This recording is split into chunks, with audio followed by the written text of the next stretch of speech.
The path to self-mastery. In this video, I want to talk about the word self, because ultimately we have the power and the choice to be the best versions of ourselves, whatever that might look like. We also have the power and the choice to lose ourselves along the way. And it's the understanding and the awareness of the self that determines whether we lose ourselves or we master ourselves. Let's just play around with the word self for 2 seconds to really understand the power we have. Take these words, for example: self-worth, self-belief, self-confidence, self-respect, self-esteem, self-improvement, self-development, self-discipline, self-talk. The words are endless, but it all comes down to the self. Along the journey of life, things happen. Limiting beliefs are put upon us. It might be ourselves, it might be through fear, it might be through past experiences. I believe that I've lost myself before, and now I'm refinding myself. And the differences that these two things look like is when I've lost myself, I've had that negative self-talk. I've not given myself enough time alone to be by myself, to sit with my thoughts. I've not taken care of myself. I've given myself I've not had that self-worth to give myself the care I've needed to be myself. I've sought approval from others because I haven't had the acceptance in myself. And it's a spiral of effects when you start to lose yourself. You start to lose yourself, lose your interest, you start to lose who you are, who you know you are, and what your needs are. You lose all of it. And these are the knock-on effects that happen when you start to lose yourself. And it's that horrible cycle you get into where it's a negative, a negative, a negative, a negative. And that is one side of the self, because the other side of the self is the self-mastery. The self-mastery starts with self-awareness, being able to identify all of those negative aspects and then start to change those things in place.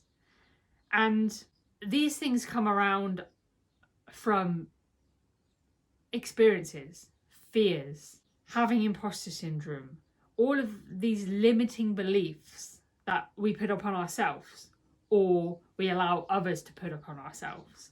And then becoming aware of these things is a powerful, very, very powerful tool. Because once we are aware, that's when we can start to change these things. Take a look at this image. The first step to becoming the best version of yourself is self-awareness. Once you have self-awareness in place, you can then climb up the ladder to self-mastery. And self-mastery, I don't think, is ever a thing that you're going to be able to get to, because it's like an ever-evolving thing.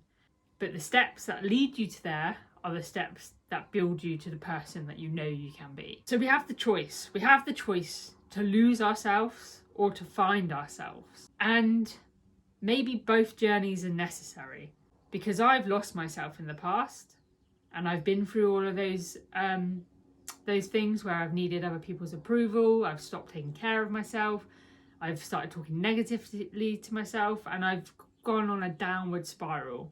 And then I think the first step to mastering yourself is becoming aware of this thing, of this negative spiral, and then being able to put things in place. So this is the journey I believe that I'm on right now. Being self-aware, knowing where the issues are and putting things in place to overcome them. Ultimately, the only person that can help you is yourself. And don't get me wrong, other people can help you. But for example, with my fitness, I keep going back to fitness as an example, is because that was where my first step was. I can go and get a PT. I can go and get a gym membership, I can go and get gym equipment, I can go and get the latest running shoes, I can go and get all of this stuff. But unless I take the action myself nothing is going to change. And you can take the action to get a PT, you can take the action to get a gym membership, but that is not the action. That is a tool that you put in place. The action has to come from the self. And once you start to put one step in place, the others start to follow. So I've talked about this before in previous videos, where I just started walking, and that walking led to eating better food, and that eating better food led to reading self-development books, and that reading self-development books led to getting a personal trainer. And all of these little steps have a knock-on effect, and all of these steps build the self. They build the self-discipline, they build the self-confidence, they build the self-esteem, the self-belief. All of these things that come from the self is built within the action steps that are taken. And the first step, I believe, we need to take when mastering ourselves is to take ownership, to take responsibility. This is key. Nobody is coming to save you other than yourself. Once you take this first step, things then start to happen. You start to get to know yourself. You start being present within the moment. You start to clean up your life, to live from what you believe, deciding what you want along the way. And that, all of that is empowering. All of that is momentum. All of that is energy. So if you take anything from this video, take you. Ask yourself questions. Find the answers within, and start to believe what is actually possible in your life. Because honestly, I believe anything is possible. If you want something, go out and make it happen. That's the only way you're going to get it. And it's not even about going out and making it happen, because it's the journey.